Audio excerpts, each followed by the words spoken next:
매일 아침 책 읽기로 하루를 시작하는 행복 습관, 미라클 독서입니다.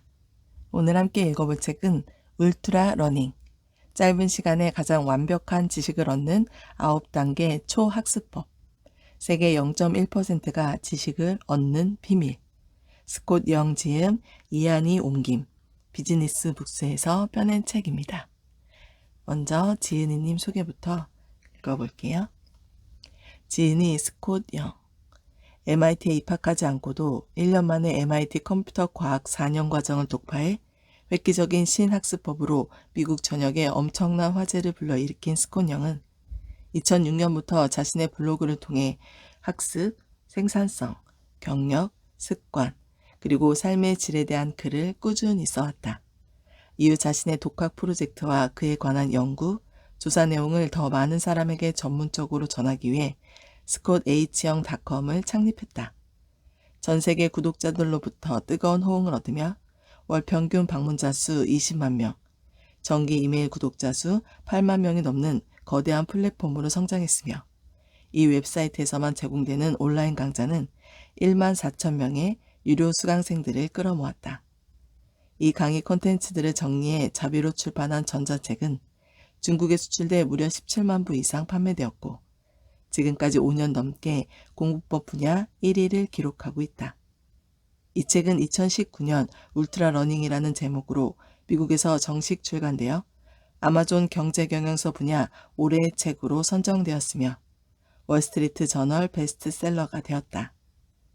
울트라 러닝은 스콧 영이 발견한 9단계 초학습의 법칙을 가리키는 용어로 테크놀로지 시대의 진입장벽이 낮아진 고등교육과 새로운 고난도 기술 이론을 쉽고 빠르게 정복해 완벽히 자신의 것으로 만드는 혁신적이고 공격적인 독학법을 일컫는다.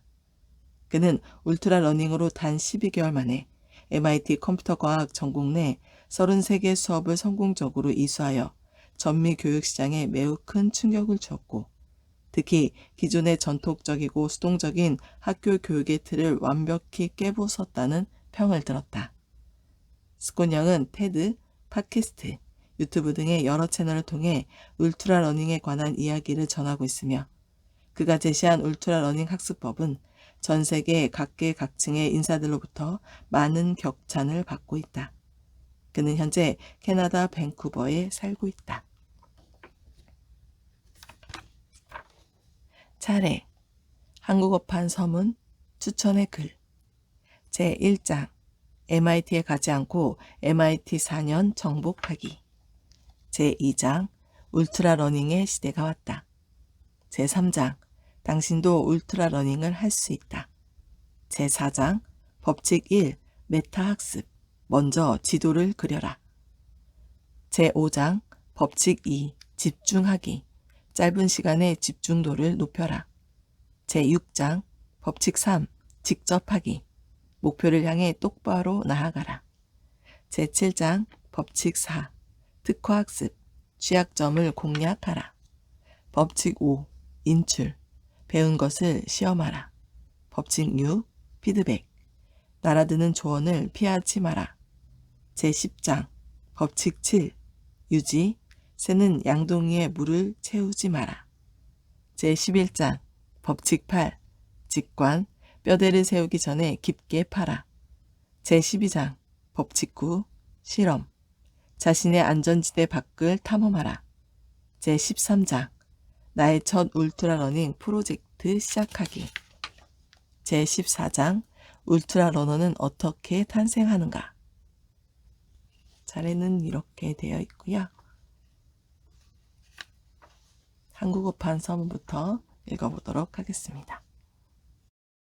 2014년 7월 초 처음 한국을 방문했다. 수많은 도전을 시도했던 한 해의 마지막 여정지였다. 나와 내 친구는 스페인, 브라질, 중국을 거쳐 한국을 찾았고 당시 영어 없이 1년 살기 프로젝트로 고군분투 중이었다. 말하자면 가급 영어를 쓰지 않고 각 나라의 언어로 대화할 수 있을 만큼 최대한 효율적으로 습득하는 프로젝트였다. 그런데 서울에 도착하자마자 어려운 상황에 봉착했다. 3개월간 머물기로 한 멋진 아파트형 기숙사에 도착했는데 건물 관리자가 어떤 서류에 사인을 요청해 온 것이다. 인사말 수준의 한국어만 알고 있을 때라 이 문제를 해결하기 위해 치러야 했던 의사소통은 엄청난 도전과제와도 같았다. 나중에야 알게 된 사실이지만 그 관리자는 중국에서 수년간 살아본 적이 있었다. 서류 문제가 발생한 당시 소통 가능한 다른 언어가 있었지만 서로 중국어를 쓸 수 있을 거라곤 상상하지 못한 것이다. 다소 자충우돌했지만 한국어를 좀 더 익히게 된 유용한 경험이었다. 한국에 머무는 동안 많은 사람을 만나고 여러 친구들을 사귀었다. 그러면서 알게 된 한국 문화와 언어에 점점 감탄하게 됐다. 한국은 무척이나 역동적이고 창조적인 나라다. 특히 교육과 학습을 중시한다는 인상을 받았는데 이 점이 내가 가장 찬탄하는 부분이기도 하다. 하지만 이와 동시에 과도하게 경쟁적인 교육 시스템의 어두운 면을 보기도 했다. 학교에서든 취업에서든 시험이 미래의 많은 부분을 결정해서 한국의 학생들은 깨어있는 시간 동안 온통 시험 대비에 몰두해 공부했다. 방과 후에도 학교와 숙제에 치여 사는 듯 보였다. 어마어마한 양의 학습 시간은 공부에 대한 한국 학생들의 기본적인 의식과 성실함을 그대로 보여주었지만 그들이 취하는 전통적인 공부 방법 중 대부분은 매우 비효율적으로 보였다. 주로 기계적 암기와 보충 수업, 반복적인 복습이었는데 이는 서구 교육에서도 마찬가지다. 그 어느 때보다 치열한 경쟁 사회 속에서 시간에 쫓기며 공부하는 학생들뿐만 아니라 우리 모두가 무언가를 배우는데 더 나은 방법은 없는 걸까? 내가 직접 독학을 통해 또 각 분야의 세계 0.1%가 지식을 얻는 방법들을 면밀히 조사, 분석해 발견한 것이 바로 울트라 러닝이다. 울트라 러닝이란 자신에게 필요한 지식이나 기술을 새로 습득하기 위해 혹은 실제 활용할 수 있는 지식과 기술로 업그레이드하기 위해 짧은 시간 동안 스스로 설계한 배움의 경로로 완벽히 정복해내는 고효율, 고강도 학습법을 말한다. 내가 이 책을 쓴 두 가지 목적 중 하나는 울트라 러닝을 시도한 사람들의 낯설지만 인상적인 위협과 달성 과정을 전해주는 것이다.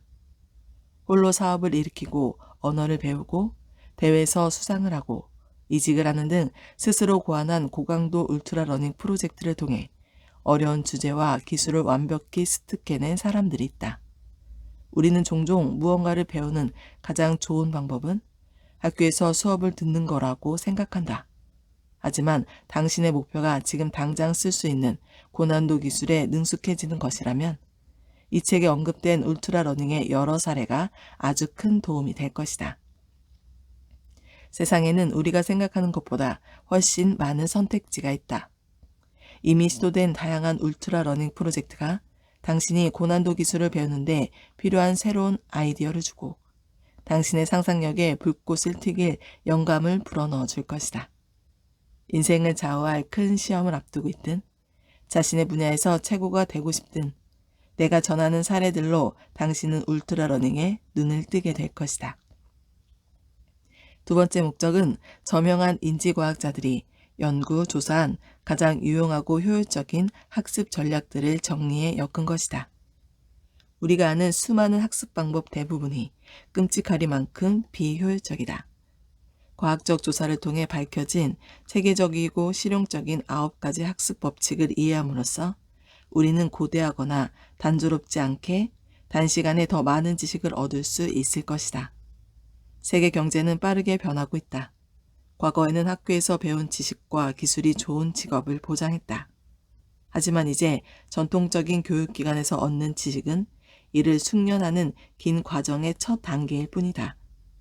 지식과 기술을 진정으로 습득하는 법은 아는 것은 공부하는 청소년들뿐만 아니라 직장 생활을 하는 성인들에게도 무척이나 중요하다.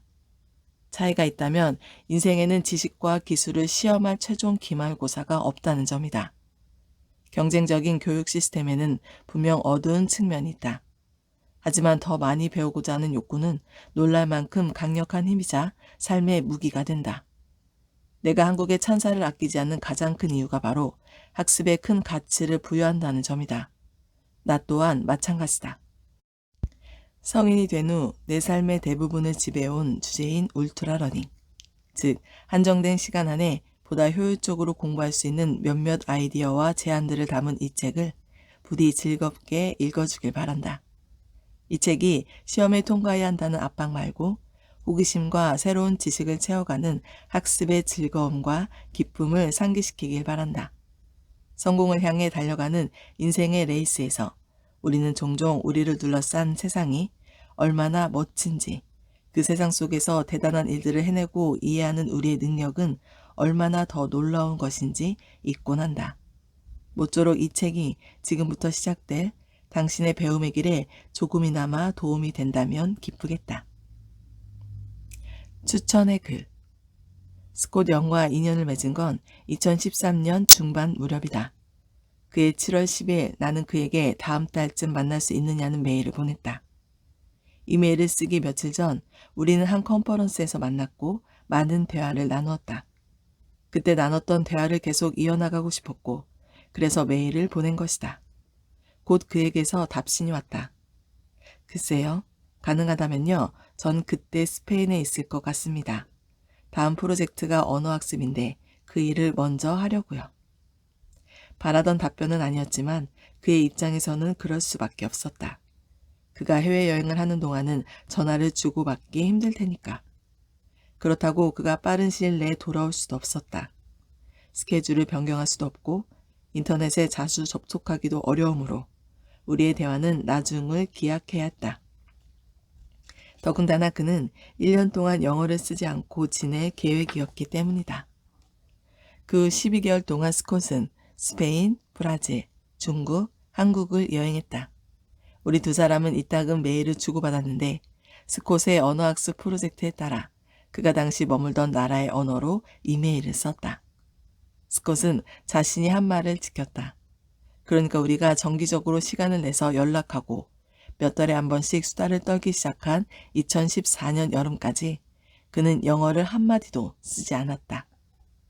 나중에 스콧과 통화하면서 정말로 즐거웠다. 글을 쓰는 사람으로서 나는 좋은 습관을 세우고 나쁜 습관은 버리는 과학적 방법에 관심이 많다. 스콧처럼 습관에 통달한 사람이라면 내게 한두 가지쯤 알려줄 게 있을 거라고 생각했다. 그리고 정말로 그랬다. 스콧과의 대화는 늘 내게 깨달음을 주었다. 그의 통찰력에 놀랐다는 말이 아니다. 2014년 컨퍼런스에서 만나기 전에 스콧은 이미 내 레이더에 들어와 있었다. 2012년에 스콧은 MIT의 컴퓨터 과학 학사 과정을 12개월도 채 안 되어 완수하고 기말고사까지 모두 통과하며 인터넷에서 스타가 되었다. 나는 그의 이야기를 테드엑스 토크를 통해 접했고 컨퍼런스 전에 그의 공부법과 자기계발법에 관한 기사를 몇 개 읽었다. 1년 만에 MIT 학사 과정을 끝내거나 3개월마다 새로운 언어를 하나씩 배우는 등 그의 야심찬 프로젝트는 많은 사람들을 들뜨게 했다. 나도 그의 대범한 도전에 매력을 느꼈다. 하지만 스콧의 프로젝트에는 내 마음 깊은 곳을 뒤흔드는 좀 더 특별한 뭔가가 있었다. 바로 행동한다는 사실이었다. 행동하기, 즉 스콧의 도전 방식을 나는 인정하지 않을 수가 없다. 아마 독자 여러분도 그러리라 생각한다. 스콧은 단순히 지식을 습득하는 것이 아니라 흡수한 지식을 이용한다. 그의 공부법의 특징은 높은 강도와 전념이다. 내가 이런 방식에 끌리는 건 아마도 내 일상과 직업도 이와 패턴이 유사하기 때문일 것이다. 내가 이뤄낸 것 중 가장 의미 있었던 일들은 대개 강도 높은 자기주도 학습의 결과였다. 당시에는 이 개념을 몰랐지만 내가 처음으로 울트라 러닝이라고 부를 만한 프로젝트를 실행했던 것은 사진을 배울 때였다. 2009년 말 몇 달 동안 스코틀랜드에서 살았을 때였다. 처음으로 해외에 나가 살아봤는데 아름다운 하일랜드의 경치를 보니 제법 괜찮은 카메라 한 대를 사고 싶어졌다. 그때까지 단 한 번도 사진 찍은 걸 좋아하게 되리라고는 생각해 본 적이 없었다. 하지만 그 시간은 지금까지 내 인생에서 가장 창조적인 시기 중 하나였다. 나는 다양한 방식으로 사진을 배웠다.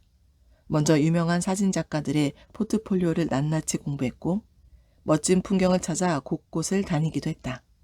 하지만 무엇보다 간단하고 좋은 방법은 사진을 찍기 시작한 첫 해에 무려 10만 장의 사진을 찍은 것이었다. 그 전에 나는 사진 강좌를 들은 적이 없었다. 사진을 더 잘 찍는 방법을 알려주는 책을 읽은 적도 없었다. 그저 찍고 또 찍었다. 이렇게 실행으로 습득하는 방식은 스콧의 울트라 러닝 세 번째 법칙인 직접 하기에 해당한다. 나는 이 책의 많은 부분을 좋아하지만 이 부분이 특히 마음에 든다. 직접 하기는 말 그대로 배우고자 하는 것을 직접 해봄으로써 배우는 방식이다. 수동적인 학습이라기보다는 활동적인 연습 행위를 통한 학습이다. 새로운 것을 배운다는 말과 새로운 것을 연습한다는 말은 언뜻 비슷하게 들리지만 매우 다른 결과를 만들어낼 수 있다. 수동적인 학습은 지식을 창출하지만 활동적인 연습 행위는 기술을 창출한다. 스콧이 제6장에서 말하는 내용이 바로 이것이다. 직접 하기는 기술을 발전시킨다. 우리는 벤치프레스를 잘하는 방법에 관한 동영상이나 자료를 찾아볼 수 있지만 실제로 근력을 키우는 건 벤치프레스를 들어 올리는 것뿐이다. 영업기술과 관련된 베스트셀러를 모조리 읽을 수는 있지만 실제로 고객을 유치하는 건 고객을 찾아가거나 전화를 하는 행동뿐이다. 물론 학습은 무척이나 유용하다. 하지만 새로운 사실들을 흡수한다고 해서 새로운 기술을 연마하는 과정을 건너뛸 수는 없다. 우리가 어떤 산업 분야에 대해 모조리 알고 있을 수는 있지만 그럼에도 여전히 현실 세계에서 전문가가 되지 못하는 까닭은 기술을 연습하지 않았기 때문이다. 스콧은 새로운 기술을 실제로 배우는 일이 얼마나 어려운지 아는 사람이다. 내가 그를 존경하는 건 그가 글을 잘 쓰기도 하지만 자신의 생각을 실행하는 사람이기 때문이다. 그는 게임 속으로 걸어 들어간다. 이것이 얼마나 중요한지는 아무리 설명해도 부족하다. 많은 아이디어가 종이 위에서는 무척이나 멋져 보이지만 현실 세계에서는 번번이 실패한다. 이론상으로 이론과 연습 사이에는 차이가 없다. 하지만 실제로는 차이가 있다. 라는 말처럼 말이다. 사진을 배울 때 나는 연습에 전념해 성과를 올리기까지 그리 오랜 시간이 걸리지 않았다. 카메라를 구입하고 나서 몇 달 후 노르웨이로 여행을 떠났고 오로라를 담으려고 북극권 한계선까지 갔다. 그리고 거기서 찍은 북극광 사진 덕분에 올해 여행 사진가 결선에 올랐다. 놀라운 결과였다. 이는 짧은 시간 동안 강도 높은 학습이 얼마나 큰 발전을 이룰 수 있는지 깨달은 경험이었다. 나는 사진작가가 되려고 한 것이 아니었다. 사진 찍기는 재미있고 개인적으로 만족감을 느꼈던 의도하지 않는 울트라 러닝 프로젝트였다. 몇 년 후 스콧을 만나고 나는 울트라 러닝으로 얻은 결과들을 떠올리며 강도 높은 학습을 한 번 더 해보기로 결심했다. 당시 나는 사업을 하고 싶었는데 글쓰기가 나를 그곳으로 데려가 주리라고 생각했다. 나는 도메인 하나를 사서 작지만 공식적인 경험을 시작했다. 우리 가족 중에는 사업을 하는 사람이 없었고 나는 평범한 단과 대학에서 영어를 공부했을 뿐이었다. 하지만 스콧이 쓴 이 책을 읽으면서 그가 설명했던 울트라 러닝의 법칙을 발견하기 시작했다. 내가 글쓰기를 통해 사업을 일구고 나아가 베스트셀러 작가가 되기까지는 다음과 같은 단계별 행동이 있었다. 법칙 1. 메타학습. 먼저 인기 있는 블로거나 작가들을 조사했다. 그들의 학습 방식은 성공한 작가가 되려면 무엇을 해야 할지 지도를 그릴 수 있게 해주었다. 법칙 2. 집중하기. 나는 글을 쓰기 시작하면서 거의 전업작가로 생활했다. 공과금을 낼 수 있게 해주는 몇 가지 일감들을 한 옆에 치워놓고 대부분의 시간을 글을 읽고 쓰는데 할애했다. 법칙 3. 직접 하기. 나는 글을 씀으로써 글쓰기를 배웠다. 매주 월요일과 화요일에는 새로운 기고문을 썼고 첫 2년 동안 130편 이상의 기고문을 썼다. 법칙 4. 특화학습. 먼저 기고문을 구성하는 대부분들은 체계적으로 잘게 쪼갰다. 헤드라인, 도입부, 전환부, 핵심 이야기 등으로 나누고 각 부분의 사례들을 스프레드시트에 모았다. 그런 다음 글을 한 부분씩 쓰면서 나의 글쓰기 능력을 시험하고 개선해 나갔다. 법칙 6. 피드백. 개설한 웹사이트의 초기 구독자 1000명 모두에게 인사말과 함께 내 글에 대한 피드백을 요청하는 메일을 보냈다. 이는 시작 단계에서 많은 도움이 되었다. 이런 식으로 나는 그 밖의 울트라 러닝 법칙도 따랐다. 내 말은 스콧의 방식이 통했다는 것이다. 그가 이 책에서 소개한 기법들을 통해 나는 작가라는 직업의 토대를 닦았고 사업에 성공했으며 뉴욕타임즈 베스트셀러가 된 책을 썼다. 아주 작은 습관의 힘은 내가 몇 년 동안 집중적으로 울트라 러닝을 행한 결과물이었다. 1년 동안 베스트셀러 책을 쓴다거나 4개 국어를 배운다는 건 절대 쉬운 일이 아니다. 그런 건 그 사람이니까 하는 거지 하는 생각이 들 것이다. 하지만 나는 이 생각에 동의하지 않는다. 가치 있는 뭔가를 빠르게 성공적으로 해내는 건 몇몇 천재들에게만 허용된 일이 아니다. 누구나 할 수 있는 과정이다. 그저 대부분의 사람이 그 일을 하지 않을 뿐이다. 그 이유는 어떻게 해야 하는지 보여주는 대본이 없기 때문이다. 지금 이 순간까지도. 개인적으로든 직업적인 흥미에서든 어떤 프로젝트를 실행하려고 한다면 울트라 러닝을 권한다. 그 이유는 다음과 같다. 첫째, 울트라 러닝은 삶의 목적을 부여한다. 기술을 개발한다는 것은 의미 있다. 그것은 어떤 일을 잘한다는 좋은 기분을 안겨준다. 울트라 러닝은 내가 발전하고 있고 스스로 내 삶의 대부분을 만들어 나가는 능력이 있음을 입증한다. 이로써 나는 마음먹고 실행하려는 일들을 달성할 수 있다는 자신감이 생긴다. 둘째, 울트라 러닝은 거대한 보상을 준다. 우리는 대부분 자신이 흥미있어하는 분야를 강도 높게 공부하지 않는다. 그러나 몇 달만이라도 그렇게 한다면 곧 두각을 드러낼 것이다. 일단 두각을 드러내면 더 나은 직업을 얻고 연봉을 더 높게 협상하고 여가 시간이 더 많아지고 더 흥미로운 사람들과 인맥을 쌓고 일상과 직업에서 한 단계 나아갈 수 있다. 울트라 러닝은 어디서든 다양하게 사용할 수 있는 지렛대를 개발하도록 도와준다. 마지막으로 울트라 러닝은 누구나 할 수 있다. 유명한 기업가이자 투자자인 폴 그레이엄은 2014년 자신의 블로그에 이렇게 썼다. 많은 분야에서 여러 가지 일을 신경 쓰는 것보다 어떤 한 가지 일에 집중하며 1년을 보내는 것이 낫다. 1년간 집중적으로 학습해서 얼마나 많은 일을 달성할 수 있는지 알면 놀라지 않을 수 없을 것이다. 강도 높은 자기주도 학습 과정은 자신이 개발할 수 있으리라고 생각조차 못했던 기술들을 실행하게 해준다. 한마디로 울트라 러닝은 우리가 잠재력을 100% 발휘하도록 도와준다. 어쩌면 이것이 우리가 울트라 러닝을 해야 할 가장 큰 이유이다.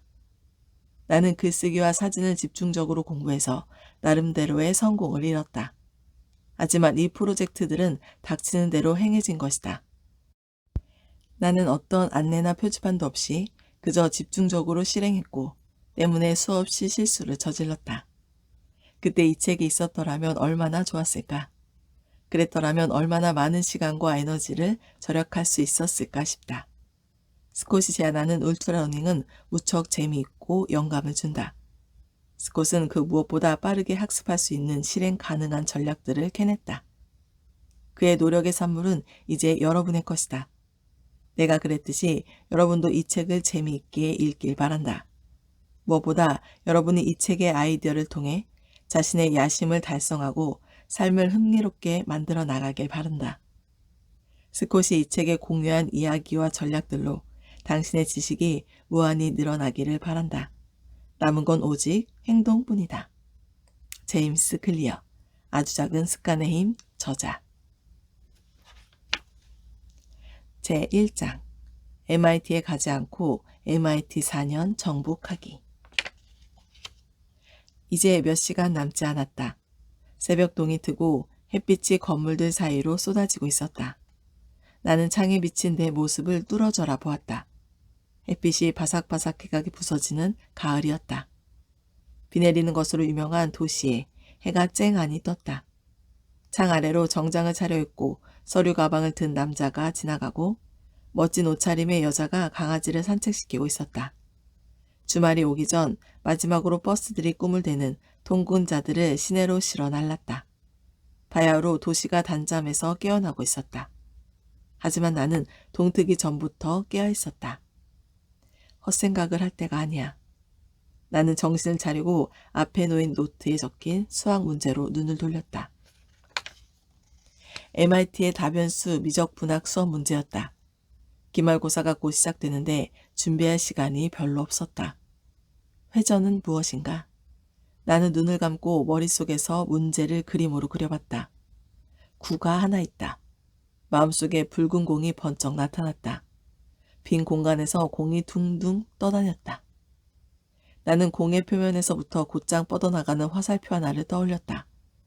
붉은 공의 표면 전체에 머리털 같은 벡터들이 쭉 뻗어나오면서 공은 점점 털복숭이가 되기 시작했다. 그렇다면 회전은 무엇인가? 머릿속 그림이 광대한 바닷속에서 요동치는 미세한 화살들의 파도로 바뀌었다. 회전이 작은 고리들 안에서 빙빙 돌며 소용돌이 치는 자국을 남겼다. 나는 다시 한번 정전기가 일어난 털복숭이 붉은 공을 떠올렸다. 북슬북슬한 공은 소용돌이형이 아니었고 그래서 거기에는 어떤 회전도 없는 게 분명하다고 추론했다. 이제 이것을 어떻게 증명할 것인가? 나는 몇 가지 방정식을 휘갈겼었다. 한 번 더 확인해야지. 머릿속에 떠오른 그림은 분명했지만 상징을 풀어내는 건 무척이나 어설펐다. 시간이 얼마 없었다. 1분 1초가 흘러가는 게 느껴졌다. 시간이 더 가기 전에 가능한 한 많은 문제를 해치워야 했다. 이런 일은 MIT의 학생들에겐 일상이다.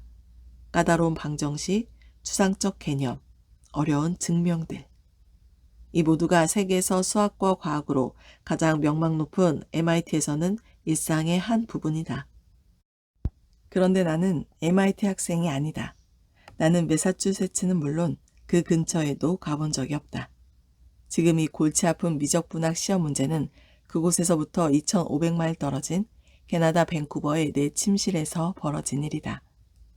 MIT 학생들이 보통 한 학기에 걸쳐 배우는 다변수 미적분학을 나는 5일 전에 시작했을 따름이다.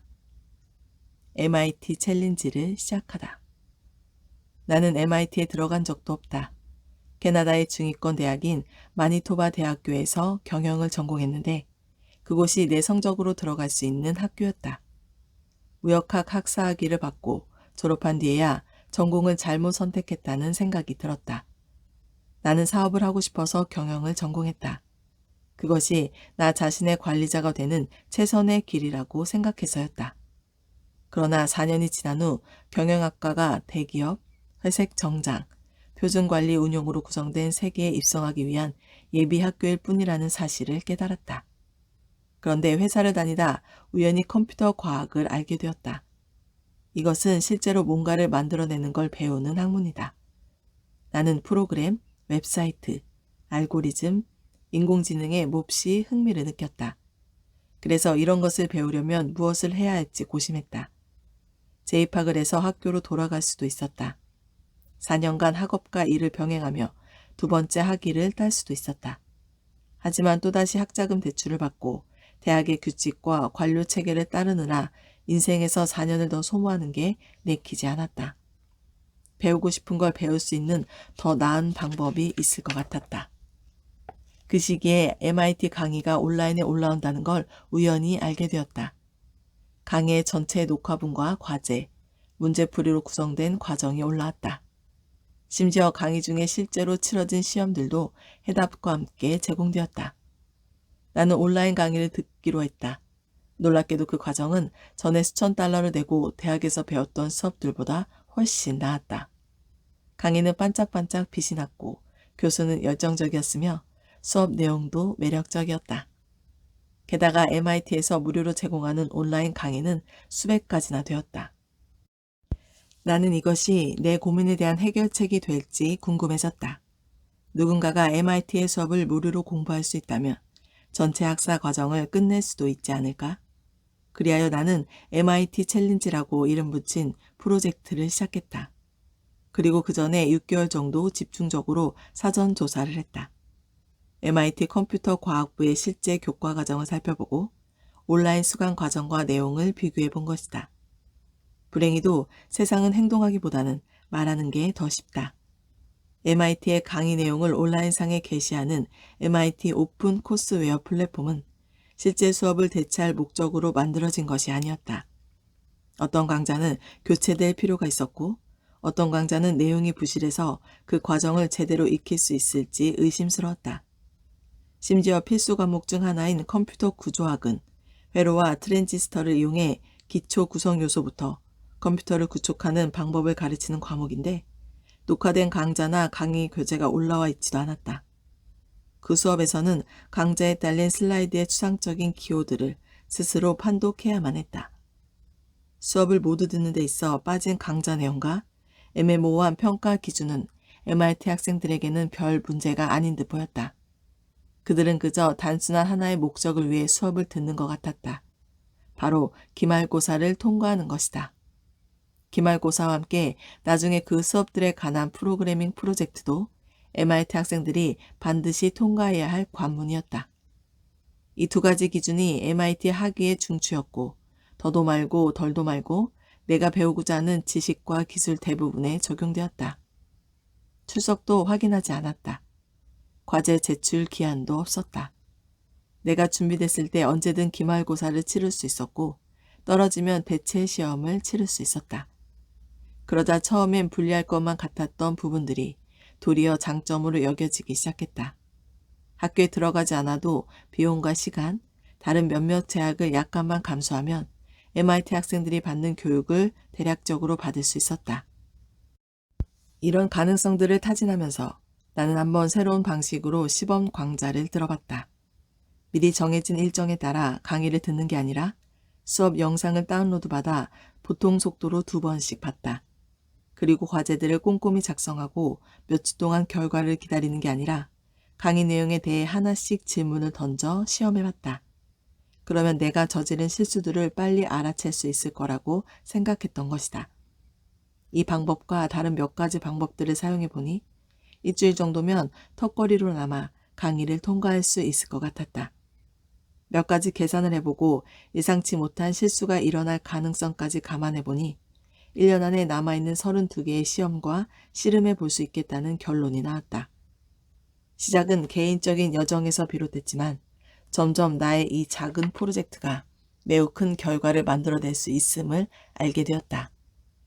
과학기술은 역사상 그 어느 시기보다 쉽게 배울 수 있도록 여러 가지 도구를 제공하고 있다. 심지어 천문학적인 교육 비용이 드는 공부마저 말이다.